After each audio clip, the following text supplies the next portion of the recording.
अभी हुगली में इज्तिमा हुआ तो कुछ लोग कहते 2 करोड़ लोग आए थे।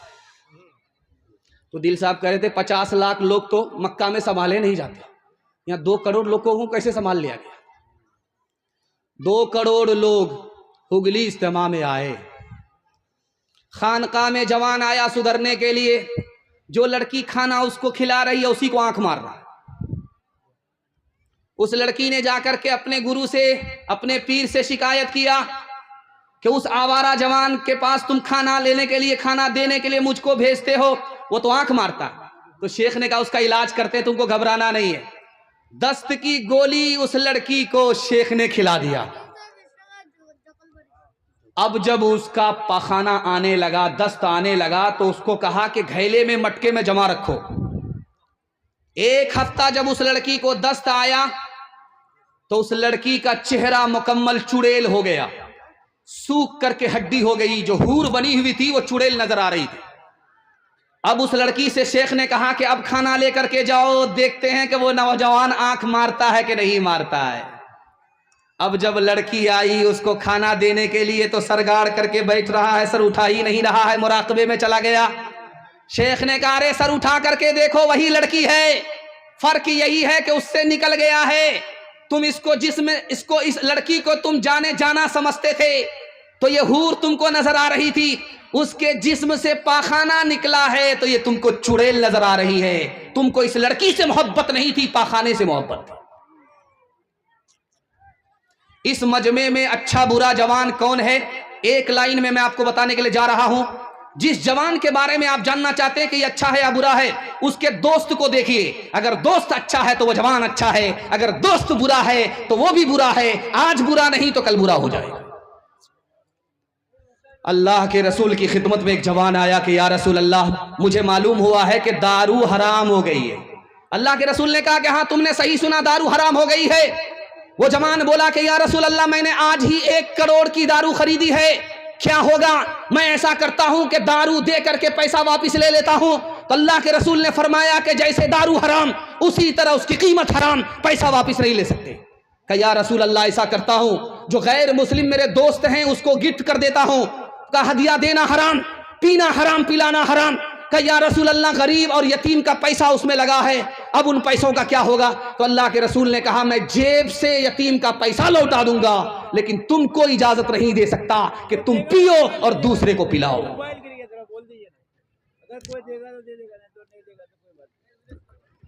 एक भाई साहब का मोबाइल गिर गया है। भाई, जिस भाई को अगर मोबाइल मिला हो तो वह यहाँ पर पहुंचा दे पिंडाल में। हाँ, इस भाई का मोबाइल गुम हो गया है, जिस भाई को भी मिला हो मोबाइल यहाँ पहुंचा देंगे। चाबी इससे पहले गुमी हुई, मोबाइल अब देखते हैं किसकी किसकी बारी आ रही है। कचरा चुनने वाली औरत को आप देखे होंगे बारसोई में, कचरा चुनने वाली औरत साल हा साल नहाती नहीं है वो, और उसका कपड़ा ऐसे सिया होता है जैसे लगता है कि कोयले के कान से निकली है, और उसके जिस्म में बदबू 500 मीटर दूरी से उसके जिस्म से बदबू ऐसे फैलती है, ऐसा लगता है कि गटर खोल दिया गया। लेकिन उस औरत को हमल हो गया।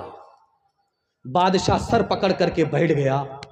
इतनी बदसूरत औरत, इतनी ज्यादा गंदी और इतनी ज्यादा बदबूदार औरत के साथ किसने नाजायज ताल्लुक किया? बादशाह सर पकड़ करके बैठ गया। उसने वजीर को कहा तलाश करो किसने ऐसी हरकत की है, मैं उसको कड़ी से कड़ी सजा दूंगा। वजीर ने कहा हुजूर मुझको 3 दिन का टाइम दो, मैं पता लगा करके बता दूंगा। अगले दिन वजीर आकर के बोलता है हुजूर ये काम किसी और ने नहीं, तुम्हारे अमीर मुंशी ने किया। तो बादशाह बोला कि तुम उस पर इल्जाम लगा रहे हो, तुम उससे दुश्मनी कर रहे हो, ऐसा हो नहीं सकता। तुमको कैसे पता चला? का हुजूर आप उसको धमकी दे करके पूछिए कि तुम्हारी जान बख्श देंगे, अगर तुम इकरार कर लोगे वो इकरार जरूर करेगा, उसके बाद मैं बताऊंगा मैंने कैसे पता लगाया। जब बादशाह ने उसको जान बख्शने का वादा किया इकरार पर, तो उसने इकरार कर लिया कि मैंने ही हरकत की है, उस कचड़े के डब्बे से मैंने जिना किया है। तो बादशाह ने वजीर को बुला करके कहा कि तुमको कैसे पता चला? कहा हुजूर ये हिसाब किताब लिख रहा था रजिस्टर पर, और पीछे से नाला बह रहा था, उसमें पेशाब का नाला था, पखाना का नाला था। जब रोशनाई खत्म हुई, पानी की जरूरत पड़ी, तो इसने उसी नाला का पानी उठा लिया। मैंने यहां से महसूस किया कि जो आदमी तबीयत का इतना गंदा है वही ऐसी गंदी हरकत कर सकता है। नेकियां तेरी तराजू में तुले या न तुले, दाग फिर तेरे गुनाहों के धुले या न धुले, दाग फिर तेरे आज ही कर ले गुनाहों से तू अपने तौबा, आज ही कर ले गुनाहों से तू अपने तौबा। अल्लाह जाने कल तेरी आंख खुले या न खुले, अल्लाह जाने।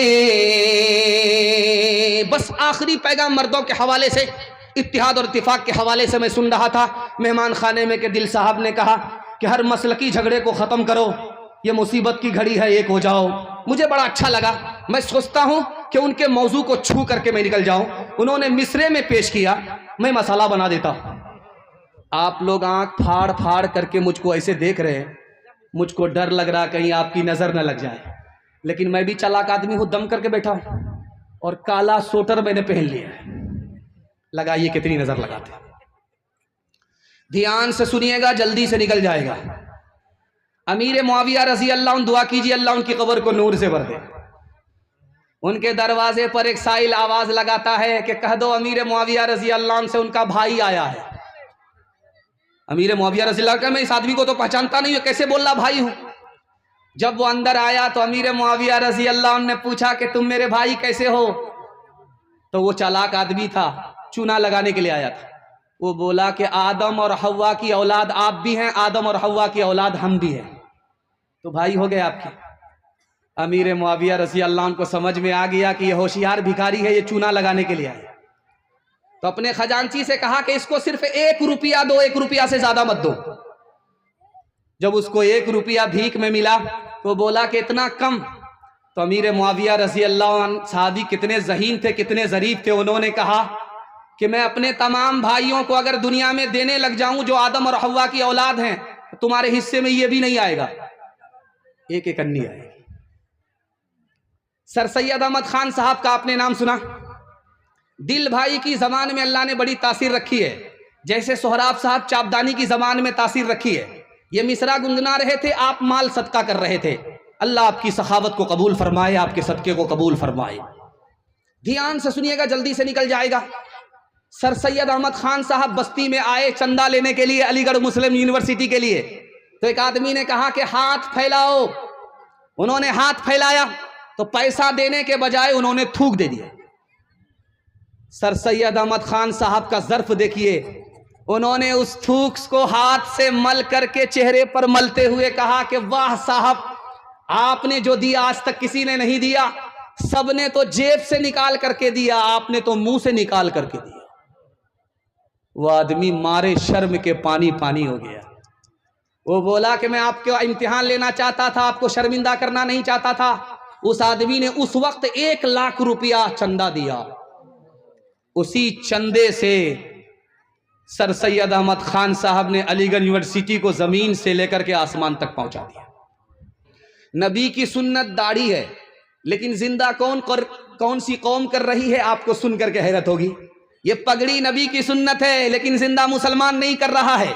एक कौम है हिंदुस्तान में है, आप आंख खोल करके कचना से यहां से निकलिए, सफर कीजिए ट्रेन में, देखते जाइए पंजाब तक पहुंचिए, पंजाब से निकलिए कचना आइए, बारसोई आइए, तो एक ही कौम आपको पगड़ी में नजर आएगी, एक ही कौम आपको दाढ़ी में नजर आएगी, चाहे दाढ़ी छोटी हो चाहे बड़ी दाढ़ी हो। नबी की सुन्नत है, जिंदा मुसलमान नहीं, पंजाबी कर रहा है, सिख कर रहा है।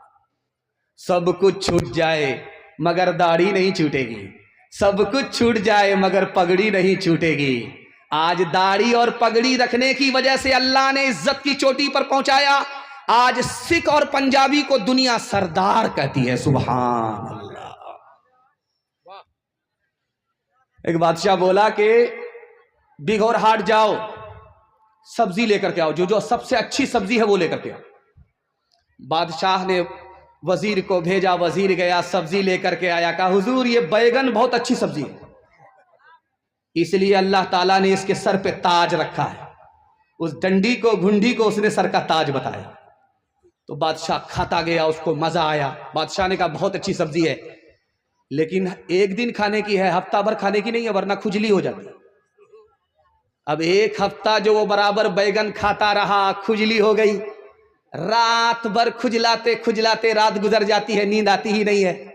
उसने वजीर को बुला करके कहा कि बड़ी बुरी सब्जी तुमने खिलाई। कहा हुजूर सही बोल रहे हैं आप, बहुत बुरी सब्जी है, बड़ी खतरनाक सब्जी है, बहुत भयानक सब्जी है, बहुत बेकार सब्जी है, इसीलिए तो अल्लाह ताला ने उसके सर पर कील ठोक दिया।